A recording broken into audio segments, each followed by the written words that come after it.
Hey guys, welcome back to the BuzWeaver channel. And in our top stories today from the Daily Wire, CIA officer admits to undercover journalists that FBI agents attended January 6th protest at Capitol. Now, this should come as no surprise to anyone. In an event this large, particularly in D.C., around the Capitol, there are, of course, going to be the presence of authority. Because, of course, it's the Capitol. It's D.C.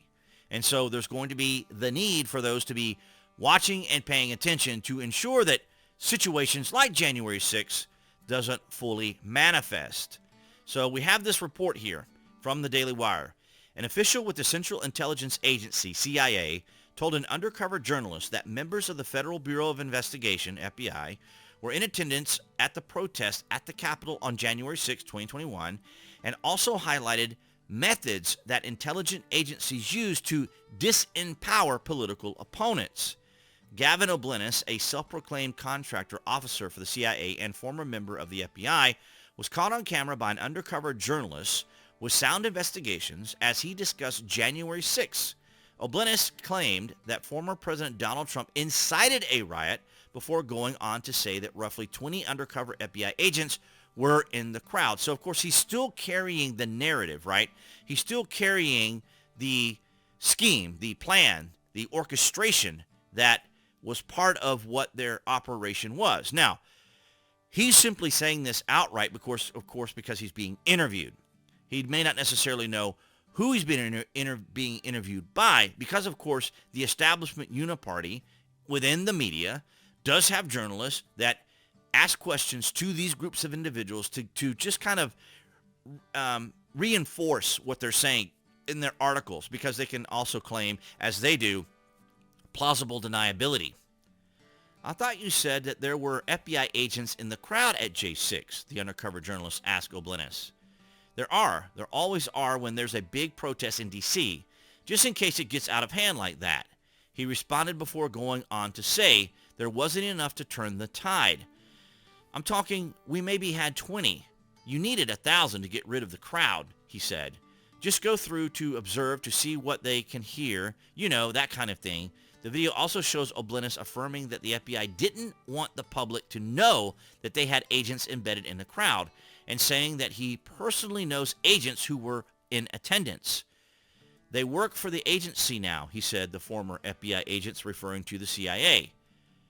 Do people know that the Bureau was in the crowd? The undercover sound investigation journalist asked. O'Blennis responding, nope, and they probably never will. And that's the whole point.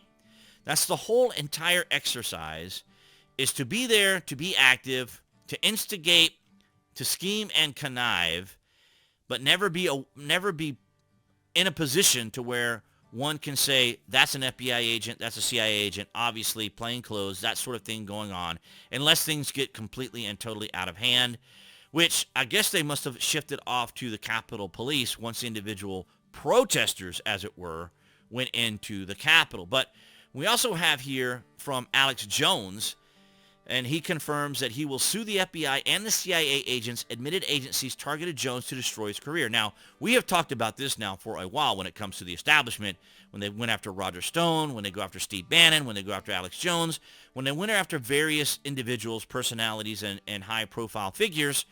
We know that the establishment is at work here, and they're desperate. And the more desperate they get, the more things they do that should become apparent to everyone, which is why we cover it here on the BuzWeaver channel. So we cover what is happening. We cover the individuals who speak out against this type of action. And, of course, everyone can see what's happening with Donald Trump. And it's important to note here, I had to take down this short during that time that the channel was taken down, this time last year, actually. But I want you guys to hear this once again. I'll have to probably re-release this. And that's what this is all about. Secret Service said they have dissuaded him from coming to Capitol Hill. They told him they don't have the resources to protect him here. So at the moment he is not coming, but that could...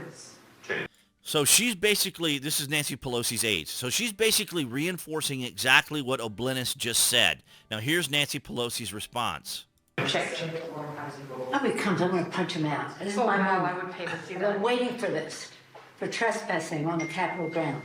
I'm going to punch him out, and I'm going to go to jail, and I'm going to be happy. Okay, so she had been waiting for this. She had been waiting for Donald Trump to try to come to the Capitol for trespassing. So they were going to get him for trespassing. So obviously there was some kind of idea, concept of the possibility of what would happen if Donald Trump were to show up. And she was willing to say that she would punch him in the face, the President of the United States, which is a threat conveyed, even if it's in whatever political minutia, nuance, rhetorical phrasing you want to define it as. And that's what this Right, so then it just starts over again. But yeah, there's no mystery here whatsoever that there was some sort of engagement. Now, that's not to suggest that the CIA or the FBI facilitated it or somehow instigated it, but the provocation by them could be there. But basically they were there kind of as observers to see what was going on, because you figure, right, because we know from Kash Patel, who was working for President Trump, I think he specifically was the one who was trying to arrange for the National Guard and additional authorities there, but the mayor of D.C. would not allow it. Now, I'm paraphrasing that. I know Kash Patel was part of that because he speaks about it quite often, about how they had arranged to have additional police officers, additional authorities there, and even the National Guard, but it was rejected by the D.C. mayor and perhaps even, I think, by the Democrats. So quite an interesting outline that we now have confirmation of the fact that there were FBI agents and CIA agents there when part of that was denied by the Democrats. But of course, we have also talked about how, and many times when we've talked about this topic, that the Senate, who impeached Donald Trump, acquitted him of any inciting here, and of course, Russian collusion and all these other things that people seem to not remember. When you put all the pieces together, it's all there. It's definitely allows for people to see, when you put the pieces together, what all is going on. But nonetheless, guys, that's what I had for you. I want to thank all you guys across New Tech. That's Rumble, Odyssey, and BitChute. And, of course, all of you here on YouTube for your guys' continued support. That'll be the channel icon you see there on the screen. You guys can click on that to subscribe if you're watching here on YouTube, of course, and to select notifications from there so you know when there's content here on the channel. And I'll see all you guys in the next video.